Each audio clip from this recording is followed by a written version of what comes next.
Welcome to the deep dive. Okay, let's unpack this. We've got a really fascinating source to dive into today. It's excerpts from a significant speech by the chief advisor, Dr. Yunus. That's right. It was recently uploaded as a YouTube transcript, and it's quite comprehensive. Exactly. Not just a quick update. This covers a whole range of things. Interim government activities, major reforms, the economy, social issues. And crucially, future plans, including that big one, the timing of the next national election. People have definitely been waiting for that. So think of this as getting a direct briefing, really. Straight from a key figure about the state of the nation and the path forward, all drawn from this transcript you provided. Right. It gives you a look at the situation from their perspective, covering multiple dimensions. Our mission here is to, pull out the most important nuggets from this speech. What actions have been taken? What are their stated goals? And the challenges they highlighted, of course. What it all signifies for you, the listener, as you try to make sense of it all based on this specific source. You ready for some quite specific claims and perspectives? All straight from the transcript itself. Okay, so the speech kicks off with traditional greetings, Eid al-Adha wishes. Pretty standard stuff. But then it connects the idea of sacrifice during Eid to something bigger. The need, as the speaker puts it, to overcome things like greed, selfishness, envy. Right. Tying it into state building, essentially. Framing that spiritual aspect as foundational. And what's interesting is how quickly it moves from that, high-level theme to very practical Eid logistics. Yeah, like the importance of hide sales for the poor, for marginalized groups, madrasa students. And they mentioned concrete steps. There was a government committee, a control room set up just for hide prices, waste management. Making sure the whole process runs smoothly. And this detail stood out to me. 300 tons of free salt provided this year for hide preservation. Yeah, that's very specific and shows a focus on the details. There was also a call for cleanliness, especially getting the youth involved. And a quick mention of Hajj management being successful this year. Something about a Labbaik app.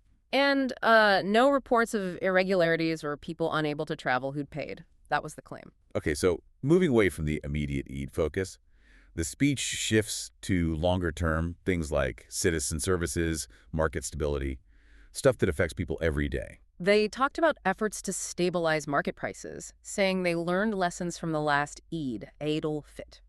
And they made a specific claim here, didn't they, about prices? Yes, that essentials like potatoes, onions, eggs, sugar, veggies, spices were mostly lower this Eid compared to last year. That's a direct claim from the speech. And the reason given, taking the market system away from, quote, goon syndicates and creating more competition. That's how they framed it. A significant claim about the impact of their actions. Looking ahead, they mentioned a plan for a central online ticketing platform for buses, trains, planes. Yeah, aimed specifically at preventing irregularities in booking travel. And then there's this major initiative, the Nagoric Seba Bangladesh Centers.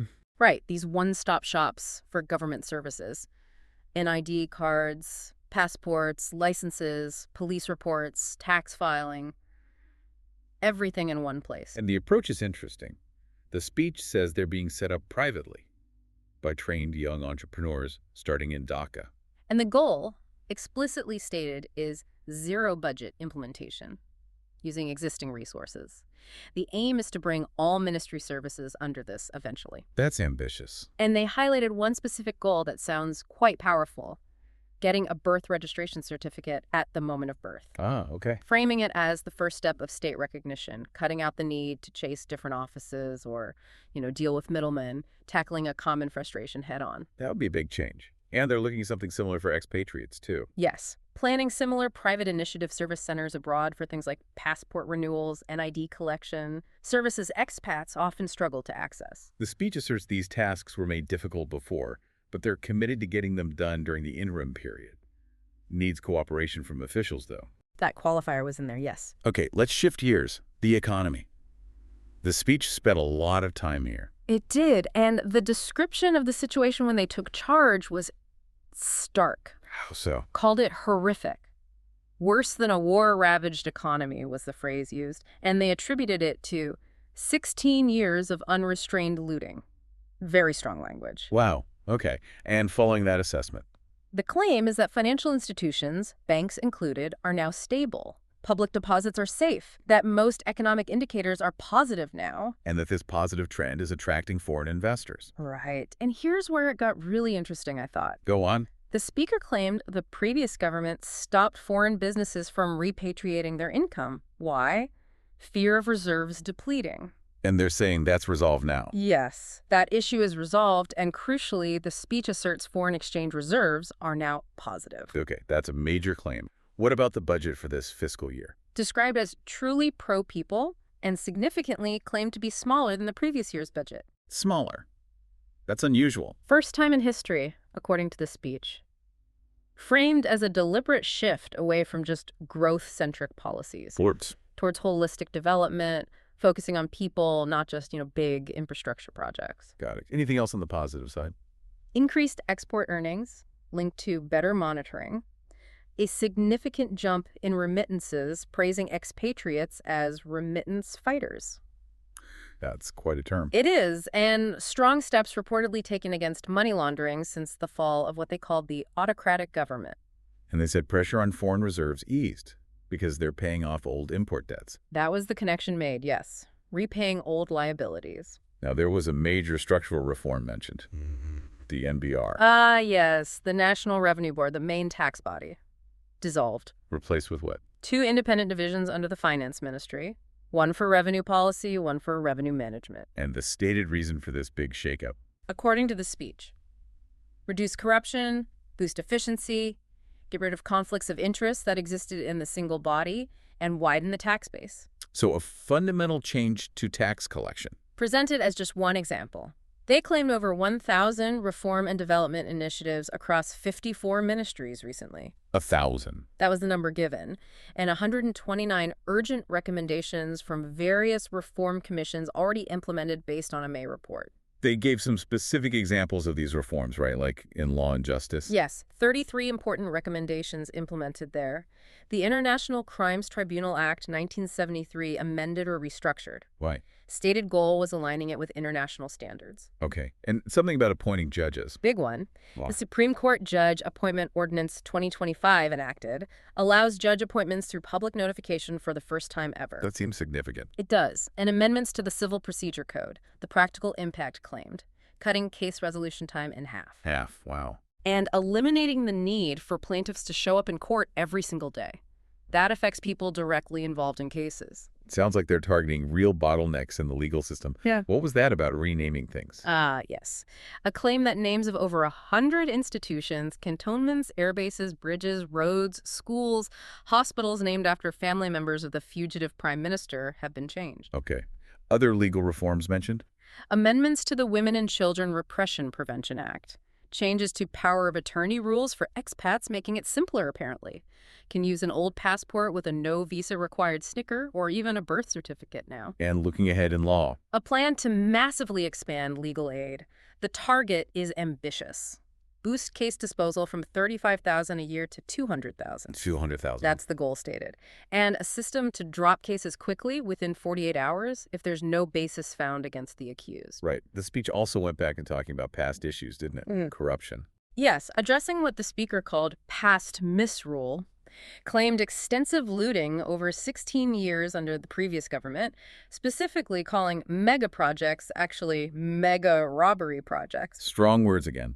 And they linked this to cost savings. Directly. Stated that reevaluating these projects led to a claimed cost reduction of, let me check the number, 46,308 crore taka.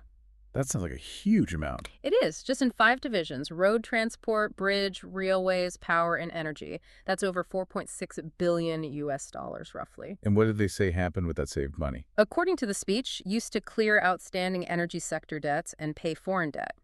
Explicitly said prioritizing foreign debt repayment was a strategy to avoid debt traps. So a clear narrative linking alleged past waste to current financial management. Let's talk investment and international relations. Okay.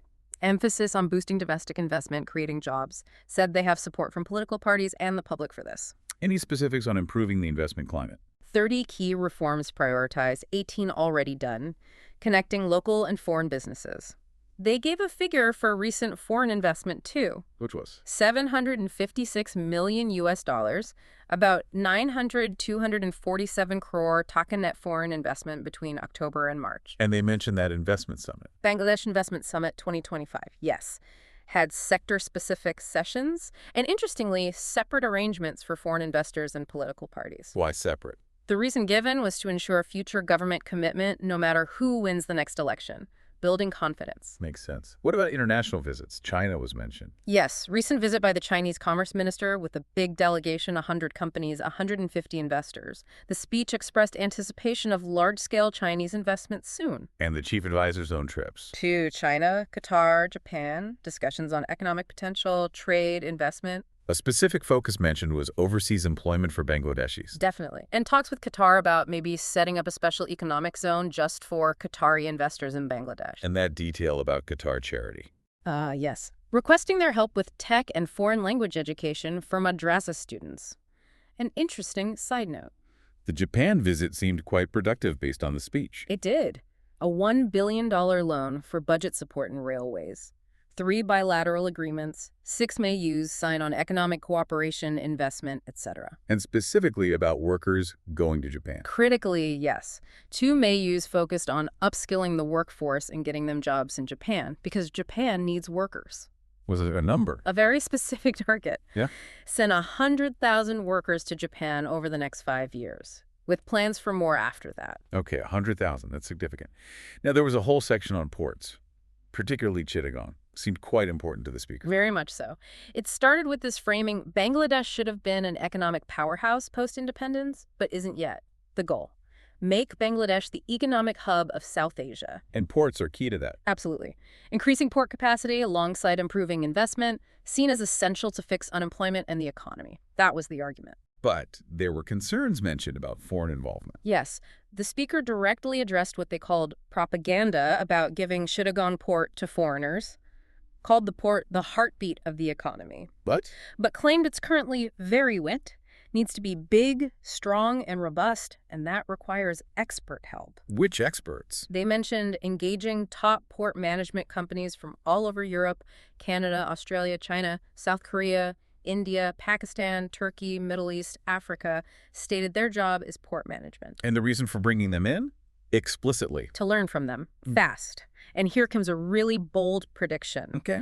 The speaker claimed if Bangladeshis learn the ropes by 2031, they'll be managing ports for these global companies worldwide by 2036. Wow, that's a leap. Huge ambition, expecting massive global job creation for Bangladeshis in port management, linking it back to the seafaring tradition. So the vision isn't just about the port itself, but global skills. Exactly. And a modern port benefits neighbors too. Nepal, Bhutan, making Bangladesh the regional economic key. They painted a picture of the coast becoming a hub. The Kumira Teknef coast, yeah. Multiple industrial zones, leveraging sea access and skills, and mentioned a potential new industry. Modern sea fish farming, harvesting, processing.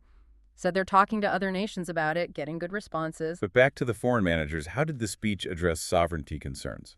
Assured it's not a threat. Said these companies operate globally without undermining sovereignty or security. Made an appeal to ignore baseless opposition and support the initiative. Okay, let's turn to the Rohingya crisis. A very complex issue. Indeed. The speech noted 1.2 million Rohingya currently in Bangladesh, with about 100,000 arriving more recently, late 2023 to September 2024, due to the conflict in Rakhine. Acknowledged some are still trying to enter because of the situation there. Said initiatives are underway to stop more entries and also repatriate those already here. There was a claim about the issue's status when they took charge. Yes, that it was almost dead off the international radar. The speaker claimed they've successfully brought it back to global attention. How? What was the evidence given? Said they called for an international conference at the UN General Assembly last September and announced that all UN members agreed. So a high-level conference is now set for New York this September. Presented as building consensus for repatriation. Exactly. And another major point highlighted, the Myanmar government, for the first time, declared a list of Rohingya who could be repatriated. How many? 108,000. Listed in April at a BIMSTEC side event in Bangkok. The speech also mentioned ongoing contact with both the Myanmar government and rebel groups about repatriation and border security. And bringing it up with leaders on foreign trips. Yes, said they discussed it everywhere, got positive responses, mentioned UN Secretary General Guterres' visit to Dhaka in March. What did he say, according to the speech? That repatriation is the only solution. Okay. Now, there was something about a corridor and misinformation. Right. Guterres apparently proposed a relief channel through Bangladesh for aid into Rakhine. But the speech stressed this is still just a proposal. But the speaker felt the need to push back strongly. Explicitly refuted propaganda claiming Bangladesh has given a corridor, called it completely false, described it as deliberate misinformation to create unrest, vowed not to be deterred. Shows they're actively countering narratives. Okay. The speech then moved to support for those affected by the July uprising. The anniversary is coming up. Yes, next month, July. Commitments stated to remember and support the martyrs and their families. Various programs underway. They give updates, right? Specific numbers. Yes. 630 out of 834 martyr families got bank checks for 10 lakh taka savings certificates. That's 63 crore taka total, remaining await heir determination. And the injured. Around 4,500 injured received 106 crore taka, 15,393 treated in hospitals. 40 sent abroad via health services, 11 via Liberation War Affairs Ministry for Advanced Treatment, Singapore, Thailand, Russia. How much does that cost the government? 61 crore taka so far for the advanced treatment abroad, and it's ongoing. Plans to send 28 more July fighters to Singapore, Thailand, Turkey. And that detail about foreign doctors. Yeah, 26 specialists from the UK, US, France, Singapore, Thailand, China, Malaysia, Nepal came, provided free treatment, only accepted travel costs. A sign of international support highlighted in the speech. So the total government spending on this so far? Claimed figure was 285 crore taka for martyr families and the injured. These numbers really underline the scale of the support effort they're presenting. Right. Then the speech circled back to the core mandates of the interim government. Yes.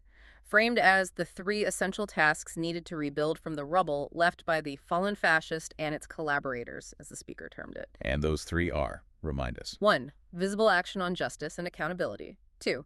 Getting consensus and a roadmap for democratic reconstruction, institutional reform. And 3. Conducting a free, fair, peaceful election to transfer power democratically, including permanently fixing the election system, which they described as destroyed. Call these the contract with the people. Yes, stained with the blood of the 24 martyrs was the phrase used. Expressed confidence they can achieve these with public support, despite obstacles from the fallen force. Said initiatives have started on investigations. Yes, investigating killings, forced disappearances, torture over the last 16 years, including last July-August, and prosecuting financial corruption. How's the justice part progressing, according to the speech? The International Crimes Tribunal, ICT, for Crimes Against Humanity is formed, prosecution team, investigators in place, judicial process ongoing, hope expressed for speedy trials. And the July uprising killings trial. That has already started. Government providing support for speed. The ICT courtroom is digitized now. And they're broadcasting proceedings. For the first time, yes. Live or recorded via media with court permission. Aimed at boosting public trust and stopping propaganda about justice, according to the speaker. But claims of evidence tampering are also mentioned. Yes, the prosecution reportedly claims subservient individuals from the old government tried to destroy evidence, burning documents, hiding things, altering structures, deleting digital data. What's being done about that? Investigators using advanced tech to recover digital evidence and asking the public for help. What about the GUM Commission? Forced disappearances. Working to investigate and bring perpetrators to justice. The speech included some really horrific descriptions attributed to the commission. Like what? Cement sacks and stomachs, victims thrown in brick kilns after injection, thrown under trains or cars, really grim details to emphasize the severity. As they made progress. 2 interim reports submitted, still getting new complaints. Inspected 3 alleged GUM centers in Dhaka, Chapai Nawabganj, Bogura, collected testimonies. Public hearings. Yes, at universities, madrasas, over 800 people involved. GUM complaints sent to the ICT investigators. A law on GUM is nearly finalized, expected soon. Okay, shifting to political dialogue. Consensus building. Seen as essential. Need active political party involvement to heal the diseased state system, as the speaker put it, affected by a corruption virus for 16 years. Have they been meeting with parties? Regularly. Separate and joint meetings. recent ones for the second phase of the National Consensus Commission talks. Are the parties cooperating? Speaker said they're providing input, have cooperated, and promised continued cooperation. Mentioned the students' July declaration plan. Yes. Suggestion was made to involve all political parties and civil society in it. The hope now is to present a July charter based on political consensus next month. What would this July charter be? A commitment to a pro-people state, listing reform proposals agreed on by the parties. Signing it would be a pledge to implement those reforms. All of them. The interim government committed to implementing the urgent ones, hoping the next elected government handles the rest. The speech framed this consensus effort as quite significant. Called it a bold initiative, no international precedent, helping the nation find political depth. Described the hours of talks, live TV, as memorable. Thanked the parties for their patience and cooperation. Hope to finalize the charter soon as a new roadmap, and that this new political culture lasts. Yes, sustained by the election to handle future crises better. Ended with a call for everyone's citizens, students, farmers, workers to work together for a flawless election and build a new Bangladesh. Which brings us to the election announcement itself. The part everyone was waiting for. Absolutely. The speech acknowledged the public interest directly. First, they reiterated the previous time frame. Yes, that it would be between December this year and June next year. Said the government's doing what's needed to get ready within that window. But then they added historical context about past elections. Right. Said flawed elections are the root cause of Bangladesh's crises since independence. Claimed a party repeatedly became fascist by monopolizing power through bad elections. Strong language about organizers and parties involved in those. Called organizers criminals, parties hated by the people, really framing the past negatively to justify the need for change. So the current government's major responsibility, as they see it, Holds an election that's totally different. Clean, festive, peaceful, high participation to prevent future crises. and the key to that is Institutional reform. Fixing election bodies. Essential so the sacrifices of the uprising weren't in vain. That was the link made. so considering the mandates reform, justice, election, and the progress on reform and justice. Aiming to reach an acceptable point on those by next Eid al-Fitr. Specifically mentioned visible progress on crimes against humanity trials as a debt to the martyrs. Taking all that into account, plus talks with parties, aiming for the best election ever. The announcement finally came. The next national election will be held on any one day in the first week of April 2026. April 2026, first week. Okay, that pins it down. Yes. Election Commission will provide the detailed roadmap later. The desire expressed was for an election that satisfies the souls of the martyrs. High participation, memorable, free, fair, neutral. And forming a truly representative parliament after 1.5 decades. Noting the large number of young people voting for the first time, commitment to take all necessary steps. The speech didn't just end with the date, though. There was a strong call to voters. Very direct. Appeal to citizens to get specific commitments from parties and candidates in their local areas. Commitments about what exactly? Several things. 1, approve the reforms agreed in the Consensus Commission without changing them in the first parliamentary session. Okay, what else? Never compromise on independence, sovereignty, national dignity. No selling out national interests. Third. Never violate democratic rights or human dignity. And finally. Govern with complete honesty, transparency, stay free from corruption, cronyism, syndicates, extortion, terrorism, all anti-people activities. It's basically a checklist for voters. Puts a lot of responsibility on the voter to really scrutinize. Exactly. The speech stressed this election isn't just about being peaceful. It's about fulfilling the uprising's aspirations for a new Bangladesh. Acknowledged familiar parties and symbols will be there. But urged voters to figure out how ready and committed the people behind those symbols are to building this new Bangladesh. Called voters fortunate to have this historic chance. This responsibility, yeah. To create a new path through thoughtful voting. Urged people to start thinking and discussing the significance of their vote now. And it ended with a warning. A strong one. That the fallen fascist and its collaborators are trying to obstruct things, break national unity with propaganda, said quite starkly, we are in a state of war. Must stay united. Warning the defeated forces are waiting to strike. Called for a united, strong resistance against any attack on sovereignty, integrity, dignity. Then ended with repeated Eid greetings. Wow. Okay, so what does this all mean? We've walked through a Very dense, incredibly detailed speech. Absolutely. It covered so much ground: Eid logistics, market prices, citizen services, huge economic reforms, justice processes, port plans, the Rohingya crisis, political consensus building. And finally, that election date announcement, April 2026. And it's all presented through this lens of rectifying the past, fulfilling the mandate of the July uprising, and building a fundamentally new kind of state. It's clear the source lays out this vision of systemic change, a real break from the past, as the speaker sees it. They didn't just list actions, they constantly explained why, connecting it back to this larger narrative. And the interconnectedness is fascinating, isn't it? How they link economic stability to better citizen services, or how justice and accountability are presented as necessary steps before you can have political reform and a truly free election. It's all tied together in their argument. It really is. Which brings us to a final thought. The speech puts enormous weight not just on the interim government's actions, but on the voter. That demand for specific commitments, that call to scrutinize candidates based on their readiness for a new Bangladesh. Right, it's not just go vote, it's go vote intelligently, hold them accountable to these specific reform goals. So the question this leaves us with, maybe for you to think about, is what are the real challenges in trying to enact such sweeping, comprehensive reform across so many areas at once? And does this vision of the hyper-aware, demanding voter, is that a realistic expectation? Or does it represent a fundamental shift needed to ensure these kinds of ambitious changes actually stick beyond just the election itself? Something to chew on after this deep dive.